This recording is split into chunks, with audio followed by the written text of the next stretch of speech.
Over 1,000 campaigners took to the streets of Cardiff on Monday to protest against the Supreme Court's ruling on the definition of a woman. Protesters brought banners, horns and speakers and sang chants as they gathered for a vibrant demonstration of pride and solidarity. Last Wednesday, the Supreme Court ruled that Woman and Sex in the Equality Act 2010 refer to a biological woman and biological sex. It has divided opinion, with many people labelling it as a backward step in the fight for equality, while others have celebrated the verdict, calling it common sense. So I've got a stepdaughter who's trans, she's trans identity, and she gets my full support. I'm a cisgendered hetero male from the valleys, but she gets my full support. It seems to me that we live in a country where we cannot be represented on our own courts.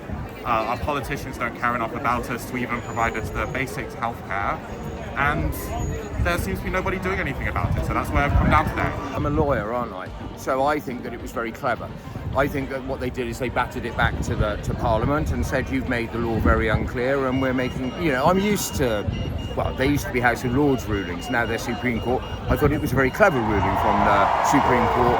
It told Parliament that Parliament needs to pick its heels up. There you go. The ruling came after Scottish campaign group For Women Scotland brought a legal challenge against the Scottish Parliament for passing an act aimed at improving the gender balance on public boards. The divisive part was the amendment, which included all trans women in the scope of the legislation.